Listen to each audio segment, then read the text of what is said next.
On this day in Chaplain Corps history, 16 February 1943, one of the first American chaplains to be taken prisoner by the Germans was captured to be held by them until the end of the war.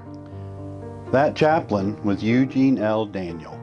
Chaplain Daniel joined ROTC in 1925 and was appointed cadet second lieutenant in 1929. He was commissioned second lieutenant in the U.S. Army in 1933 and served on active duty in the infantry until 1941. Daniel became a chaplain in 1941, serving until 1946, and was a prisoner of war from 1943 until 1945. He received a discharge from active duty in 1946 and retired from the Army Reserve in 1970. Chaplain Daniel was one of the first chaplains captured, taken by the German Afrika Korps in Tunisia, 16 February 1943. He stayed behind with wounded American and German soldiers when his unit was forced to withdraw. He was later awarded the Distinguished Service Cross for his action. Earlier, he had won a Silver Star in the assault on Algiers. The German officer in command of his captors wrote Chaplain Daniel a letter of commendation after he helped save the lives of 2 German soldiers. After a time, the Germans began to transport Chaplain Daniel and the other American prisoners to Germany, which revealed to them the massive logistic and warfighting capability the Germans possessed. He spent time in 2 POW camps that later became famous for the movies made about them: Stalag 17, with the movie by the same name, and Stalag Luft 3, where the Great Escape took place, inspiring that movie.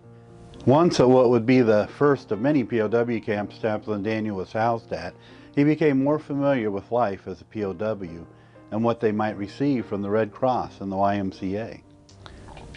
After a time, Chaplain Daniel thought that he should go back to the other POW camp where more American enlisted soldiers were, and asked the Germans if he could. They gave him permission and got him transport there.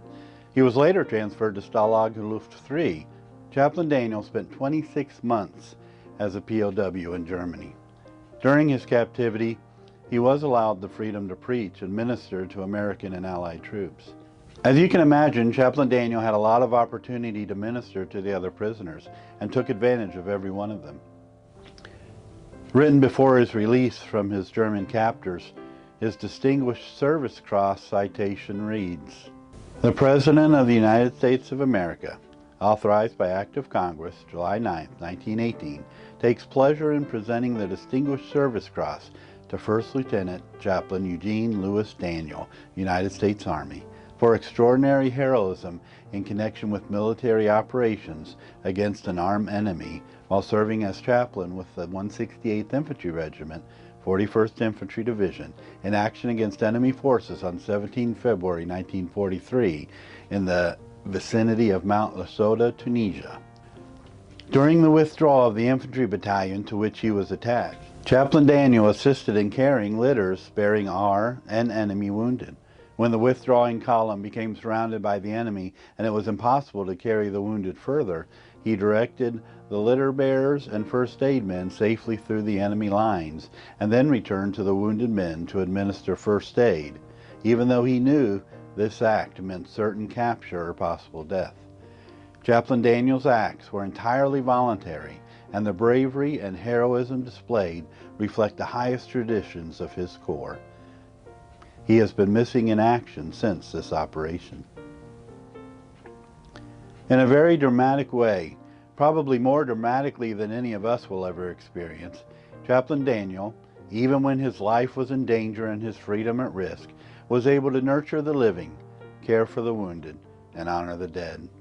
He demonstrated to both Allied and German soldiers what it meant to authentically serve God and country. So on this day in Chaplain Corps history, 16 February 1943, we remember Chaplain Eugene Daniel, the first chaplain to be taken prisoner by the Germans in World War II on this date, as we remember his commitment to his faith and desire to serve both God and country. This is Daryl Densford for the Chaplain Kit. If you'd like to learn more about Chaplain Daniel and his experiences as a prisoner of the Germans, much of it in his own voice from a video that was shot of him in the 90s telling his story, look for this video in the Chaplain History playlist on the Chaplain Kit's YouTube channel.